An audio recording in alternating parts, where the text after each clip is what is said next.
back. Hope you had a great break. I know that I guess the students will be rolling in here shortly. Please forgive the parking lot situation. You know, we're digging all that up, trying to get that finished as fast as we can. We're in our final stages of our infrastructure complete. So once those parking lots are done, then we're gonna get the roads, get those done, and basically we're finished, other than Mr. Duggar and Mark Harmson continue to beautify the campus. So look for all kinds of changes there. We try to do it during the breaks. We're trying to do it on weekends. We're trying to do it so we just don't disrupt you guys and what goes on in the classroom. And that's really important to us. My vision for the next couple of years is now that we've gotten things kind of under control a little bit in terms of all the things that we're doing. We're going to clean up some of our policies and procedures. We're going to take a look at those, try to streamline those a little bit more. I want to get into the classrooms and do some modifications there. We're going to have about 4 portable buildings. I don't know that I mentioned. I may have mentioned that to you before. Over here between the Early College High School, the Shoemaker Center, and the old gymnasium building. I don't know what we're calling that now, something hall. But anyway, we're going to put those 4 buildings up there. So as we go in and renovate a building, we'll move those classes to those 4 portables. And then if everything goes like we plan on it, it'll take about 6 years before we can get rid of those portables. We can do all of the buildings. If the board decides they want to speed that up, then it will take less time. So anyway, kind of look for that. That'll be a little bit of a disruption, but it won't be too bad. The classes will still be in the center of the campus. So then I want to get in and do some other things in those classrooms and get them up to the 21st century. You know, we're looking at even more students coming over to STEM, probably to the neighborhood of 1,200 students before it's all over. And I think right now we have like 400 STEM students coming over here. So that's the challenge. That's going to be a challenge for all of you as faculty. Those are students, as I said before, that normally we typically don't see here. They're the top 10% of those high schools. The other thing that I'm going to do is not only physical things in the classroom, but also give some tools to you to use. And that's going to be coming. I know that Dr. Ady and Dean Anderson are working on a project and an initiative to help the faculty in that direction. So we're going to put some time and effort, some money into that. Look for things to happen there, along with some staff kinds of things that are going to happen in the next couple of years. So I think we're on our road to really be successful, more successful than we are. I applaud each of you and all of you who have volunteered to serve on a state committee or a national committee. Those are important. I think we have somebody on every state committee that the coordinating board has. If not, we'll seek those others out and get somebody to volunteer and get on those. They pay huge dividends for us. It's nice to be at the table if there's 6 or 7 of you out of the 50 community colleges. But hey, that's huge. So we get to protect ourselves a little bit from what's going on. I'm going to be doing some more things nationally, so my time is limited as to how much time I'm available every day and all the things that I'm doing here. So, but I'm trying to do it to bring some kudos to the campus. The Commissioner of Education, Dr. Keller, is going to be visiting with us on February 26th. So, kind of wear your best clothes that day, wear your Sunday dress, and he'll be here for about a 2.5 hour briefing with us, and that the Chamber of Commerce Policy Advisory Committee is having a luncheon for him and the leadership of Colleen Copper's Cove.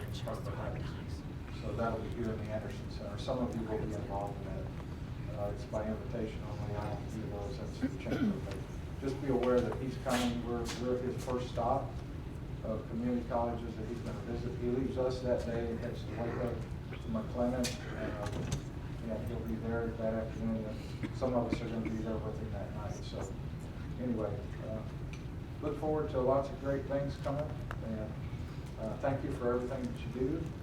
Thank you for your due diligence on holding these expenses down. That's paid off big time. And if we need positions, if we need faculty, if we need those kind of things, you're going to get it. So ask for them. Okay, thank you so much, and have a great day. You know, the Chancellor has been selected to be on the Board of Trustees for SAC COC. He is going to have, you know, he's one of the few chancellors that got the CEO of SAC COC here, and he got it 3 times, Bill Whelan. That just doesn't happen. He is going to be very, very busy. That is a lot of work, having to review the different cases for schools that are gaining and losing accreditation. He has a very busy schedule. And Dr. Ady is involved in everything in town. I don't know if you know, but I mean, she's the network expert. She is with Rotary, and I can't even name everything that she does. And Dr. Garrett is involved with everything with the state. Goes to every state meeting, she's the networker at the state level. Dr. Carter will be here right after lunch to speak for a few minutes. But all of them have an extremely busy schedule, but they want to come here and say hello to you. They want to know you. They made that very clear to me. Like, this is the time we get to see the faculty. We want to be there. We want to be there, and if we just say hello. And that's most unusual. There are some colleges where you don't see the executive officers, but they try to make themselves very visible for us, and I think that's a really good thing. So I just wanted to say that. It took me some time to think about what to cover at Inservice, and we've been wanting for some time to have a data summit. But it's just so busy during the year. I mean, we really think that you need to be looking at some of the data so that we know who we are. We need to know where we're going. We need to know what it is we need to do. And so we haven't been able to do that. And so we are going to have some sessions at this in-service to look at some of the data. And some of the people, I can see your faces go, oh, not data. That's so boring. But we really do think that you need to have the big picture. And I don't know if you noticed on your agenda, but the topic is, it's all about the view. And it really is. We need to understand the view from the top. And we need to understand different views and different perspectives so that we can understand what it is we need to do to help. So we're going to be examining data, and we're going to be imagining things for ourselves at CTC at this particular in-service. So in the meantime, I want to introduce Dr. Tina Ady, Deputy Chancellor of Instruction Workforce Initiatives, my boss. And she's going to come give an update, and then that will be followed with Dr. Robin Garrett, Deputy Chancellor for Academic and Student Services, also giving us an update. I have a few minutes to bring you some updates, so it's always a pleasure to be here. And I told Dean Anderson, she said, do you want to be there? I mean, do you want some time? I said, yes. I mean, usually I don't get to see all of you. I try to make at least an appearance at the department chair meetings, but all of you together, this is just a special treat. So I truly enjoyed being here and giving you a brief update. So this is really an update from the pre-service rather that we had in August. We were approached by the Texas Department of Transportation about offering programs, online programs to their employees. So TxDOT wants to pay the tuition, and they would like for us to focus on the STEM fields. Well, we already have quite a few programs that we offer online, and maybe more to come. And so we made some suggestions and we're waiting to hear back from them. So all across Texas, they would like to funnel their employees into those CTC programs with the goal of eventually for them to get a bachelor's degree. So that's recruiting made easy, right? When we have companies approaching us to send students into our program. So we're excited about that. Credentialing continues. As you know, a lot of these credentialing courses that the military now pays for and credentials along with a prep course are non-credits. So Morgan Matlock from Continuing Ed has taken a big lead on that. But we are also expanding into other locations. Fort Campbell is interested. I think we're looking at doing a real estate license class there for credentialing. So it's taking off as it's spread across the different sites in the U.S. Transition programs, it's really something that continues all the time. BASF came to our campus and they completed their first cohort, I think with 3 students, but they completed their first cohort. They will do another one and then turn this program over to us. It's for students to become a chemical production specialist or technician rather. Heroes Manufacturing is continuing, a little bit lower. Heroes Manufacturing lost their recruiter, so they're looking for a new one, but the courses continue. So that's really been a program we've been had for over a year. And SAP, shout out to the Fort Hood team. Your recruiter recruited 27 students. I don't know where she got all those from, but that's the biggest cohort in SAP, which is the program we have on Fort Hood that we ever had. So wonderful job on that. The Fire Academy in Killeen may be closing down. So our team, Tammy Samaripa and her team inquired and said, well, if you're closing down, we would love to offer a Fire Academy. Meaning, so we have fire classes now, but a real Fire Academy for people to become firefighters. We have the classroom structure, but we don't have the infrastructure as far as a firehouse and a fire truck and everything that's needed for it. So there are conversations in the works for us at CTC to offer a Fire Academy and really this can grow into an associate's degree program. So good conversations. The Chancellor and I met with Mr. Cagle, the new city manager of Killeen yesterday. We had a good conversation. He was not aware of it, so we didn't want to put him on the spot, but we'd like to move along with that. We think it's a great opportunity. Also, Advent Health approached us a few months ago and said, we need to have a program that we can refer patients to who need to have joint replacement, but they're grossly obese. So we don't know what to do with them. We can't just tell them, no, you can't have surgery. We want to have some type of intervention to get them on the right track where they can lose weight, become healthy, and either have the surgery or potentially not even need it. So we're working with Advent Health. Our portion of that would be to provide kinesiology instruction and also some food prep instruction. So we're in the final stages of proposing what we can do and you know what the cost is for it. With Wyndham, I think I'm giving you the same update I gave you in August. We are pretty close to offering courses that are offered multimedia, via multimedia. We have the courses. But it's a little bit different infrastructure when you're doing this in a business setting. So you have to figure out how do you communicate, how do you get, you know, how do you grade things, how do students correspond with instructors. So classes are supposed to start this month, so we will see if this will take off.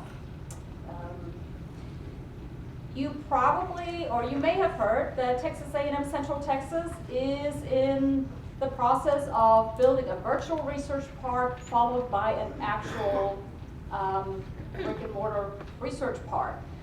So they're working on that. Of course, they're looking for businesses to come in and they have visited other research parks.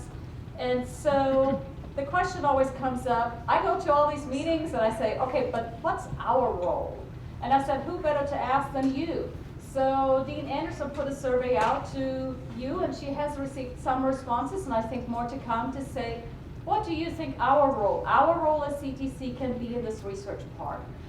So as faculty, as students, what can we do? How can we work together?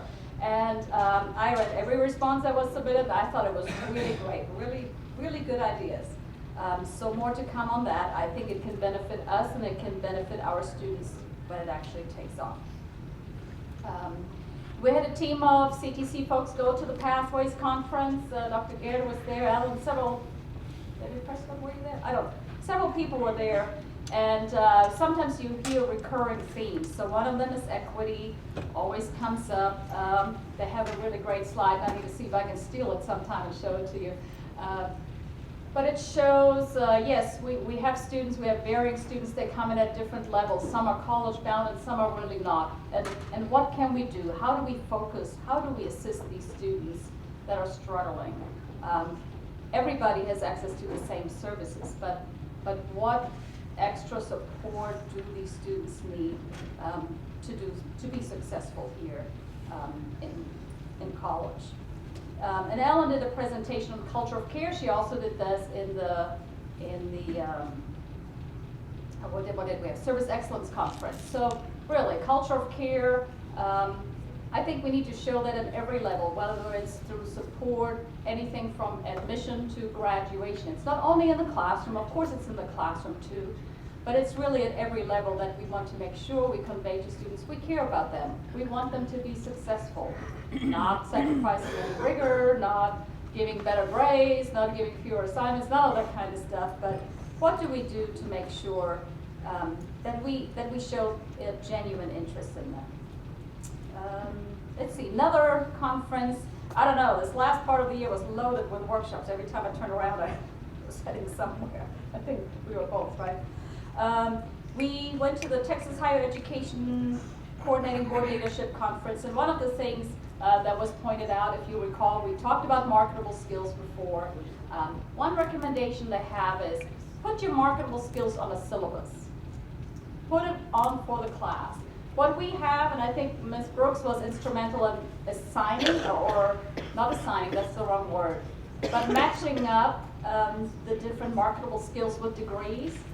But, you know, really, you can drill it down further and look. What are things that students are learning? Of course, they're learning things, knowledge for your class, for the subject matter, but what other things? You know, teamwork, communication, what else do they learn that they can put on a resume that they may not be aware of that they do?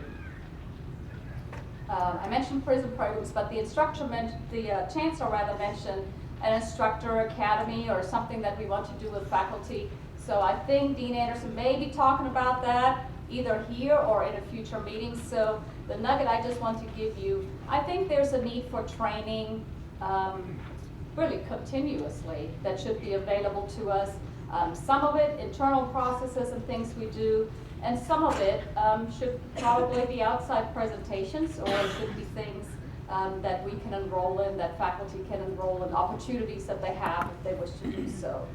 So we're exploring more, but you will be a crucial part in that, because you will be asked to look and see what you think would be good, would be helpful to you as faculty.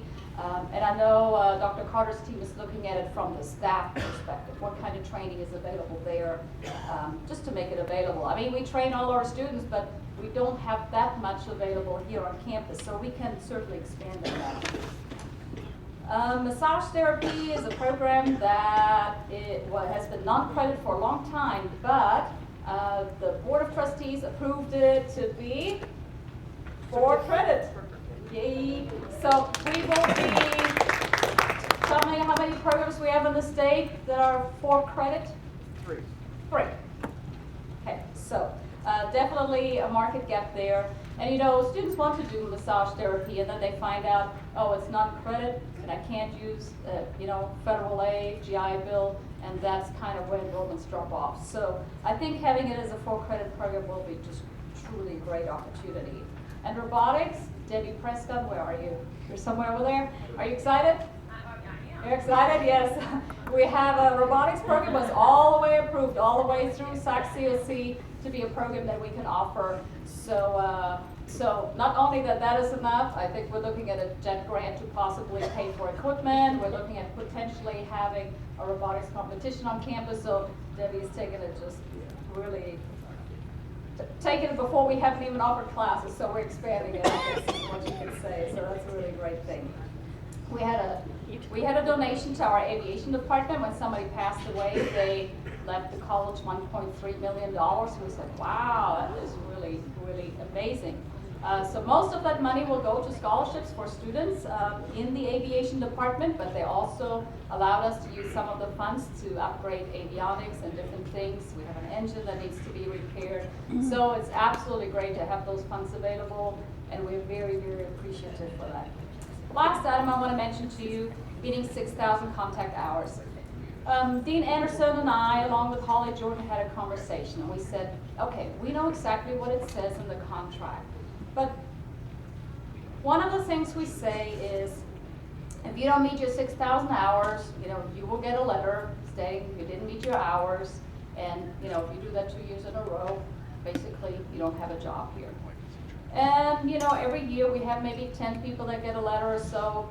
Usually it's not in the second year, but we said, okay, maybe we need to take a little bit different approach to that. I think what that requires is, don't just issue a letter. Let's sit together and figure out, okay, what this should trigger when somebody doesn't meet their 6,000 hours is for the dean, for the department chair, for the faculty member to sit together and say, okay, what is the plan? What is it? We know we don't have that crystal ball what the enrollments are. I know the department chairs do their best to assign courses, but sometimes the enrollments change or through things beyond our control. So I think you will see a little bit different wording saying that what we really want to make sure is that if somebody doesn't meet the hours, that this triggers a conversation to say, okay, what changes do we need to make? What other options do we have? And so, again, we're wordsmithing it a little bit, but we're working on that part. That's the last item for me. And I'm going to turn it over to Dr. Garrett for updates from her area. Thank you very much. From Institutional Accountability and Curriculum Support, Dean LeGreg Roberts wanted me to share that the next CAPER team meeting, the Core Assessment and Program Evaluation Review meeting, is scheduled for February 5th at 3 p.m. And what the heck is that? Well, a lot of you do serve on that, and I think I've mentioned it before, but we are required by the state to assess our core curriculum, as well as by SACS, we're required to assess what we do to make sure it aligns with the core objectives that the state of Texas has outlined for core courses such as critical thinking, communication, personal and social responsibility, empirical skills, things like that. And so this team is working diligently to reestablish core assessment at our institution. Now, we don't have to turn that in until 2025 when we do our decennial review with SACS, but we're supposed to show continuous assessment. So I guess 5 years will be continuous enough. We'll get that together. Let's see, the Curriculum Review Committee, CRC, that's such a favorite of everybody. But that is what we need to utilize to ensure that there's an approval process for all of our curriculum. So our next meeting is February 21st. And so if you have any changes to your curriculum that needs to go to the committee, please get the craft form in by February 3rd. And you say, well, gosh, why February 3rd? I'm going to turn it in February 20th. There's so many approvals that have to be done and things that have to be done in that short time frame. So please get your craft forms in by February 3rd. Now, if there are any requests to modify our core, add any courses to the core, take anything out of the core, that also has to be submitted on a craft form and go through the approval process. So please start that early because there's a little bit more than just the craft form and the syllabus that has to be completed to ensure we can submit the correct information for core requests, core change requests. Program reviews. The current cycle is underway. Be sure that if you have any questions about your program review and what needs to be done, that you contact Jennifer Cameron. There was a memo that went out, and this also, part of program review is about looking at the catalog, looking at WECM, looking at ACGM, and making sure that our course descriptions are the same as what the state thinks they're supposed to be. So we have to use the state course description. So be sure, and the course title. We've had some course titles change that we weren't aware of. So please, in your processes, please take a look at that and let us know if we need to make any changes there. And of course, the big thing looming for all of us is our 5-year interim accreditation review. We did receive the notification in October. We received notifications of various locations that they also wanted to visit. Some are not possible because of the military. And so I'm in communication with SACS to try to work out an alternative request for them. I don't think they want to go to some of the places that they listed on the document. But many of you, as I've said before, will be called upon to help us write some of the principles that we need to address. We have to address about 25 of the 80 some odd principles in this 5-year review. And you know, they take it seriously. They look at it and they look at our data and how we've progressed and what we've done since our decennial review. So look forward to that, but we have to turn that in September 15th. So it's going to be a hunker down process to get this all together for September 15th. That was institutional accountability, curriculum support. Our library, they are really anticipating and hoping that y'all will participate in the survey that's on the library website. They have received some from faculty, but it's very, very important that they get the feedback from y'all to know what is needed and what they can do to help you and your students. So please be sure you fill that out.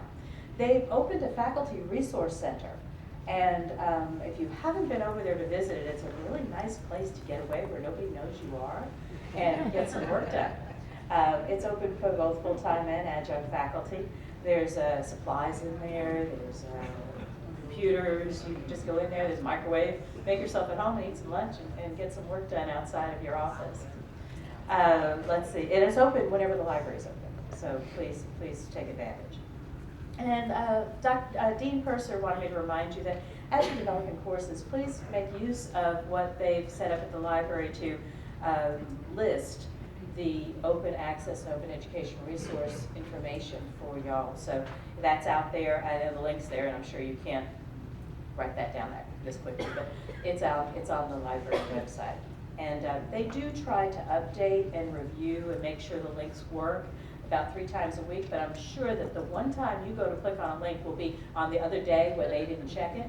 So if you find a link that isn't working, please let them know, and they can fix it immediately for you. Student services. As you may have recalled several years ago, Vet Success and Wounded Warrior and everything was kind of scattered all over campus. We've brought all of that together into Building 111 now. They will now be moving upstairs because they've done some revamping and working out of making some of the offices nicer and habitable over at Building 111. So disability services will be moving downstairs. Imagine that. And once those offices are done and once they move downstairs, then Vet Success and Wounded Warrior will move up to be with Veteran Services. And one other good thing about Veteran Services, we've put a dedicated academic advisor over there so the students don't have to walk from 111 to 119 back and forth. Now they can if they want to, or if the advisor is busy, they're more than welcome to go over and see an advisor in 119. But we've put one over there dedicated to the Vet Success Center. Evening and weekend advising. How many of you know that that's been in the library all along? Okay, and that made sense. It made sense to have a library because the library had longer hours, and evening and weekend advising was with longer hours. Well, it wasn't utilized right. I mean, the students didn't know about it. We were wasting resources by having those people over there. So we've moved them to Building 119, and they'll have the same hours, but they'll be available to help the students when they're not finding them in the library. So if you need to send students to evening and weekend advising, it's no longer in the library, it's in Building 119. So thank you. They're continuing to auto-grad students. They're continuing to reach out to non-returners, meaning they came one term and they didn't come back the next. They're reaching out and doing that. And e-transcripts are coming soon. I got a call from a student, irate student, on Monday, first day back, saying we're the only institution in the world that doesn't issue e-transcripts. And I assured the student that we were trying to get it set up before the holidays, but there was some technical glitches, and it will be set up within the next month or so. So just be aware that transcripts will be available through National Student Clearinghouse to our students. They won't have to go through the long process of our staff, printing and mailing and all that. Course waitlisting. Did y'all know that your courses now have waitlisting on them? So if it's full and there's still students in them, they can go on a wait list, and if someone drops, they are notified and they can then register. But all you ever needed to know or wanted to know or didn't want to know but should know is available on a WebEx this Friday, January 10th at 7:35 a.m. It's a short 15-minute presentation to give you an update if you'd like to log in. And it's in the news link, the link for the WebEx session, or you can contact Student Services, Dr. Welsh, and she'll be sure and get you that information. Student success and persistence. Dean Starkey wanted me to thank you for presenting at the upcoming, in advance, orientation. The pathway presentations are amazing. We had the one for healthcare last orientation, and it went over so popular. The students really want to know what they're going to be getting into in your programs and what they're going to learn. They want to hear from you. They want to hear from the faculty. They don't want to hear from us. So these presentations are so valuable, so thank you for doing that. Welcome Week is January 13th through 16th. Food drive during Welcome Week will support our Eagles Nest food pantry. Welcome Bash is on January 16th from 10 to 2. And don't forget about Spirit Week, January 1st through the 24th. And here are some of the flyers that you'll see around campus for each of those events. We're really trying to make this a destination campus, as the Chancellor has wanted. Now, onto marketing. The marketing reports to me also, and they did an amazing short video that I want to show you. It's just over a minute, but it's about Texas Pathways. And as Dr. Ady mentioned earlier, we are heavily involved in Texas Pathways. And what that is, it's a way for students to be guided in their path through the education they receive here to a university or to the workforce, but it starts in high school. So it's all about a systematic approach to guiding our students. So let me show you this little short video here.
Dr. Garrett and I are presenting, we will be alternating slides as we share with you data. So let me go to the first slide and explain a little bit where they come from. The data is from the Texas from the Texas Success Center. This data here specifically is for Central Texas College, and it pertains to first time in college credential seeking students. Okay, so we'll go over it, we'll go over the data, and then we'll try to figure out after each slide, what does it mean? Is there anything we can do about it? But at the minimum, you need to know where we stand. 82% of our students here at CTC, and we're looking at the Texas students, were underprepared. Underprepared meaning they did not meet the TSI requirements in one or multiple areas, and they have to take developmental courses consequently. And this percentage has been growing. We're looking at fall data, fall 17. There's one slide with 15 data, but that is the most recent data that we have been provided. So again, hopefully. I got some more recent data. More recent data? I did get some Okay, good. And we can feed those in. We have a pretty much an even split.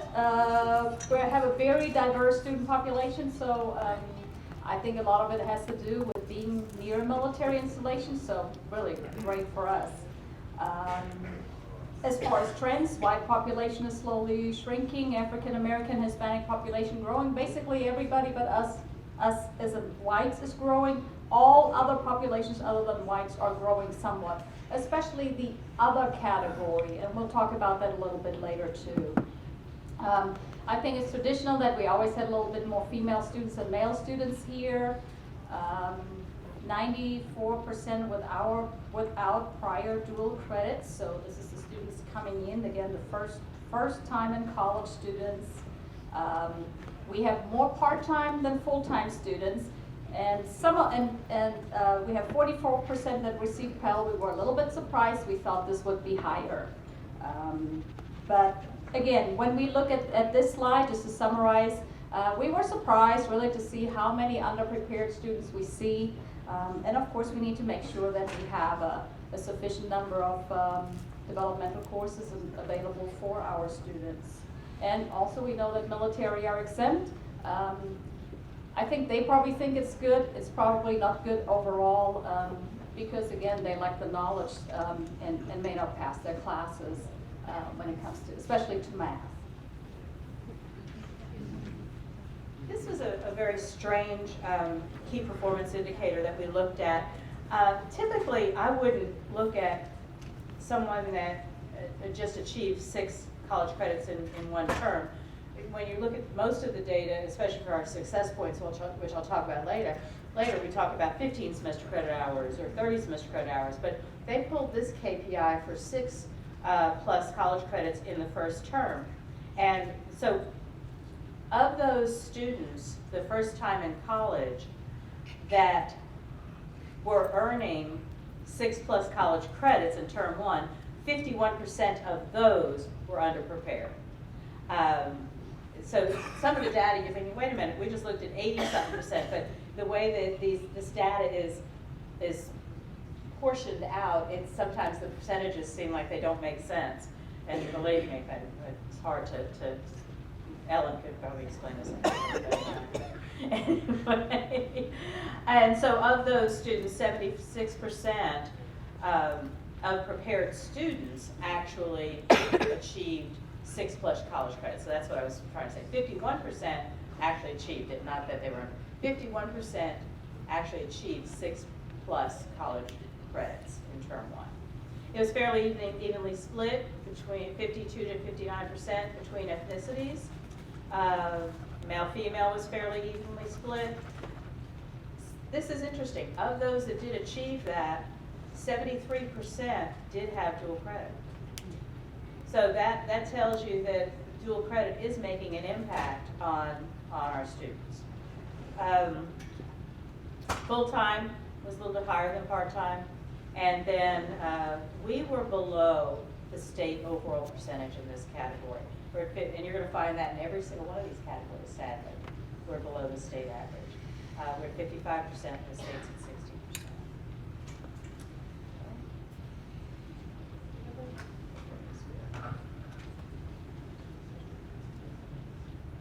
All right, let's see.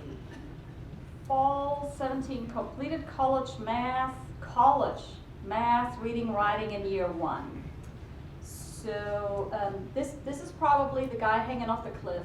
11% of underprepared students. 11% of the bucket of underprepared students in that category. 11% of them completed college math, reading, writing in year 1. That's probably because they were still taking developmental courses in that time. And 42% of prepared students completed the college math, reading, writing in year one. One of the things, of course, when students come to be advised, we want to advise them, look, there are great benefits of doing your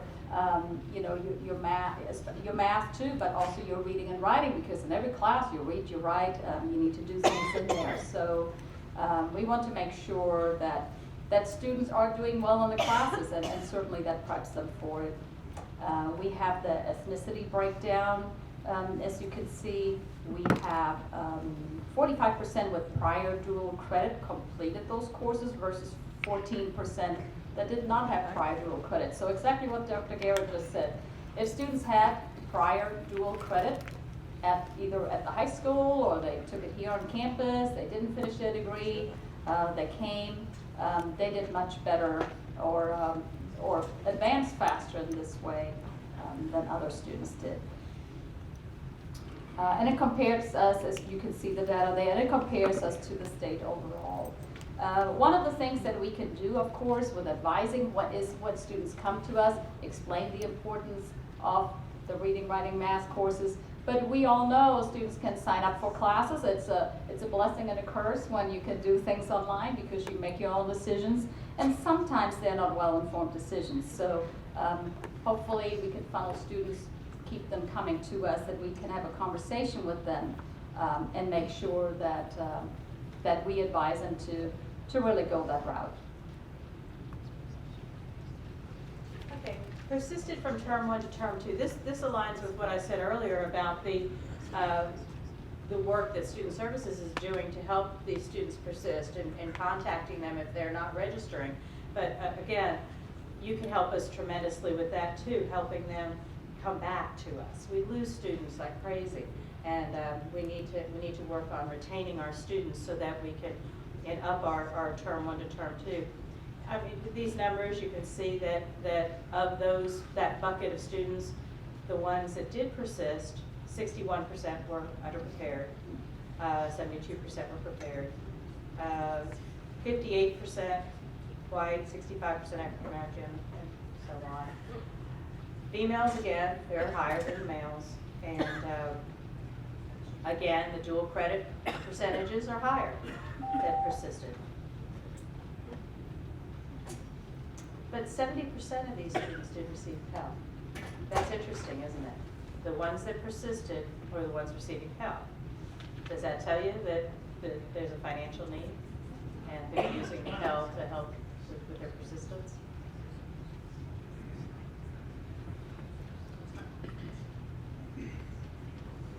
And much of our focus has been on going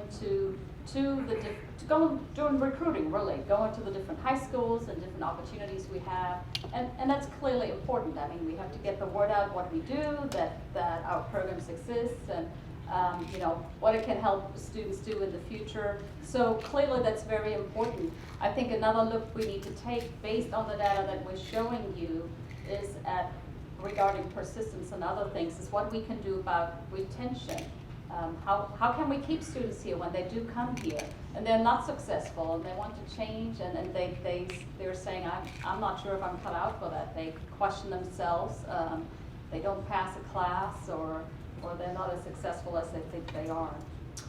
This is data from fall 2015. So this is for students that earned a certificate or associate's degree in 3 years, okay, 3 years. Okay, this is probably the guy holding the other guy on one arm down that building. That's somewhat scary too.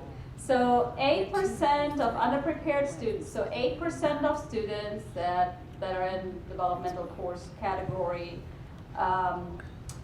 earned a certificate or degree in 3 years, and 12% of prepared students, 12% of students that met the TSI. You see now there is a breakdown too of ethnicity, and there are some differences in there. Dual credit did a little bit better as far as if you had dual credit, you were completing a degree, there's a better chance you complete your degree in 3 years or certificate. We split it up by full-time and part-time students. the ones that receive Pell. If you look at the overall percentage as compared to the state, quite a bit of a difference. That's probably, again, it's a persistence matter. It's students coming back, enrolling, and I know there are a lot of efforts made about the nudge reports and things like that, and maybe you can share about that. But it is a little bit scary to think that in 3 years we only have 8% of underprepared and 12% of prepared students getting a certificate or degree. And so one thing I think that would help students make a little bit more progress, and we already have some of that or a lot of that in the works, are 8-week courses. Somehow students know, okay, 8 weeks, every 8 weeks I have to sign up for classes, I have to advance. And so that works very well. I know it works well on the Fort Hood campus. Really outside of Central Campus, most places do the 8-week courses. So those are opportunities, and it gives a quicker opportunity for a student to retake a course if they have to.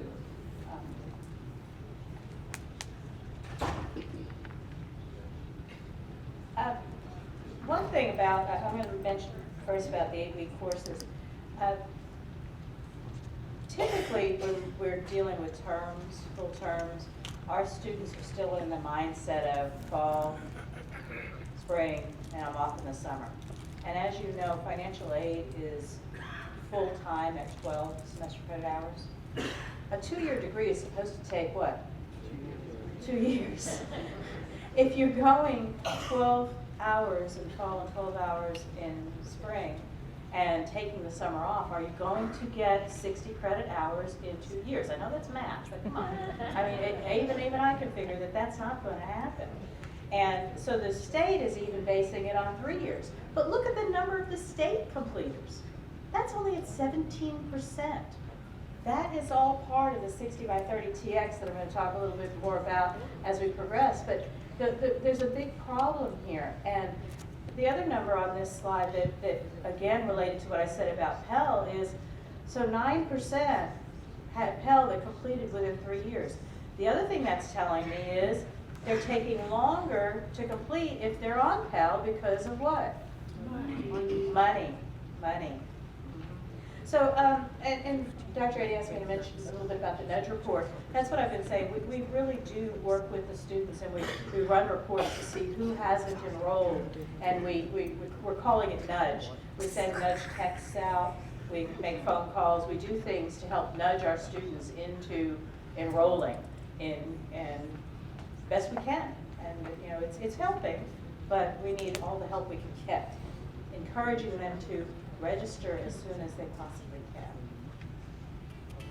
can. Attempted versus completed semester hours. This is an interesting slide because I don't want y'all to feel like you have to make them complete. Okay, that is, and that's always a touchy point with faculty because you don't want to only assume that they have to. And when you start throwing numbers out at you that say, our percentages are 73 and the state's 77% of completing semester credit hours, I don't want you as faculty to think that we want you to just help them finish. We want you to help them finish your class, but we don't want you to give grades, okay? I'm not a proponent of that at all. So I'm not as concerned. I mean, I want the support, I want people to be successful, but I don't want anybody to walk out of here thinking that because we showed this slide that we want y'all to ensure they complete your class no matter what. Yeah, yes, give them all the help they need, I should say, and get from you, but it's not a gimme an A, okay, please. But as you see, 70% of underprepared students did complete the semester hours they attempted, which is good news for CTC. That's very good news. 81% prepared did complete also, so that's great. I think these numbers are really good for us, even though we're below the state averages. I think we're doing well there. I guess you want me to stay on success points then? Okay. Dean Anderson asked me to talk a little bit about success points and how they affect both you and the institution. Texas is one of many states that is basing funding on the work that is done toward completion. So it's all based on the end goal of the student, not necessarily getting them in. We still get lots of funding for contact hours, for getting them in, getting them enrolled, and keeping them through census. Okay, we do get the majority of our money that's funded, we get through that method. However, they're dwindling, they're pulling that money down and moving it into success points. There's only one pot of money. It's not that we got an extra success points, but they're taking money out of the formula funding, the contact hour reimbursement, and they're moving it over into this completion agenda, this completion point way. So the colleges worked with the coordinating board many years ago on how to do this, and rather than just doing it like the universities were, the number of graduates, there's milestones throughout the student's career in the college. So we get a point or a half a point, depending on whether they successfully complete our developmental courses. So they become college ready for us. We get a point or half a point for math, a point for math, half a point for reading, half a point for writing. If they complete the first college level math course, we get a success point. If they complete the first college level reading or writing course, we get half a point for reading, half a point for writing, and a point for an integrated or intensive reading, writing, intensive course. We do get a point for 15 semester credit hour completion. So once a student completes 15 semester credit hours, we get a point. We do get a point once they complete 30 semester credit hours. We get 2 points when they complete a degree or certificate or are a core completer. So even though we don't get a certificate for completing our 42-hour core, we do get 2 points when a student completes the core. So that's important to know. And in a critical field, mostly in the STEM type area, we get 2.25 points. When they transfer to a senior institution after they've completed 15 hours with us, we get 2 points. Now, the legislature just increased the dollar amount for success points to 203 per success point. However, as I mentioned a minute ago, there's only one big pot of money, and they haven't increased the pot of money. So there's all these wonderful calculations out there on the coordinating board website about how, okay, you've got this success point, but it's all divided by the total number of success points that all the colleges have gotten, and it's divided this way, and the money's divided this way. So we're really not quite getting $203 per success point, but we anticipate, and they do this on a biennium, so 2 year, but each year we anticipate about $2 million in success points. The funding is more like 20 million, but it still is a significant amount when you're talking $2 million. So the work we do to move these students through these milestones in their college career is very important. Now, this is probably a little difficult to see, but, and this is the data Dr. Ady was mentioning that was only through 2015. The state, the main thing I want you to see is in the far right column, the percentage change over time from 2013, 14, 15, or 20, yeah. And they've gone down in percentage points, the success points awarded across the state in the math, reading, and writing readiness. You say, why is that? Well, I've been thinking about that for quite a while. If we go back to this slide, okay, so if they come into us and they're not college ready, and we make them college ready, we get success points, right? Well, if that number is going down across the state, to me that's saying, well, it's not that we're not getting them college ready, it's that they're already coming to us college ready and they don't fit in that first little arrow. And there's so many things that are happening across the state to help students skip that first milestone. The high school courses that give them the opportunity to become college ready, which is good. I mean, there's lots of good things with this, but are they college ready when they get to the next arrow? We don't know. What we've all talked about with the military, that they're exempt from taking the TSI. They're not falling into that first arrow bucket. There's so many exemptions for students to not take not have to take the TSI. So all of that means they're not falling into that first arrow.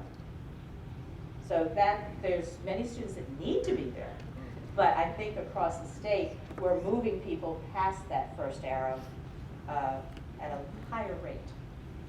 So that's main, and then every other category across the state, we've increased as a state in success points.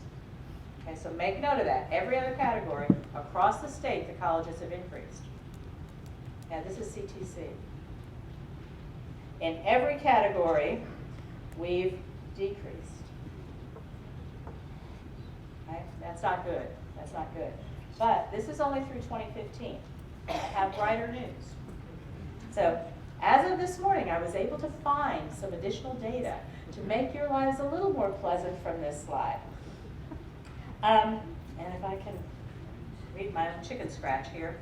So the success point total for CTC, as you can see, went down from 2013, 2014, 2015. In 2016, it went down a little bit, but not that much. But in the 2016, 2017, it went down to 20,664. But in 18-19, we went up to 21,225. Yay! So that's a little better news there. It's still not where we were in 2013, but it's much better than where we were for the past 7 years. I won't go into detail on all of them except some of the highlights to make y'all feel better. In the math readiness, in 18-19, we're at 268. So we've gone up. In the reading readiness, I'm sorry, we've gone down a little bit, 191. In the, I told you I would only tell you the positives. In the writing readiness, up to 171. As far as students completing 15 semester credit hours, went from 4216 we went up to 4560 in 16-17, but for some reason in 18-19 we dropped down to 41-44. Not good. But let's see, kind of same thing for 30 semester credit hours. But let's see, the students that passed the first level math course, we went down in 16-17, but we're climbing it back up to 24-54, so we're getting better. The reading, we went up, but then we went back down again. And the same with the writing, we went up, but we went back down. But on the degrees completed, this is a good number, a really good number. We were at 3244 in 15, we went to 34, 32 in 16-17, and we're now at 3753 in 18-19. So that's good. That's really good. And that's in the non-critical fields. But then, and then in the critical fields, we went down, but we went back up to 823. So those are the numbers that we have to look at and monitor. And all of that means money to the college and success to our students as we take them through this path of their college career. Right. We don't expect you to remember the numbers, Right. but obviously we want you to remember the gist of what we're telling you about our students, about who does well, who doesn't do well as far as being prepared and ethnicity and things that students need to be successful. We went, in December, we went to the SAC COC conference in Houston, and this is not specific to CTC students, but they made some comments, general comments that are summarized here about students in college now. Really, the one thing, and I think no news to us, students don't go to college to be in college, they go to college to get a job. We understand that. We get the skills to either transfer to university or get into the workforce.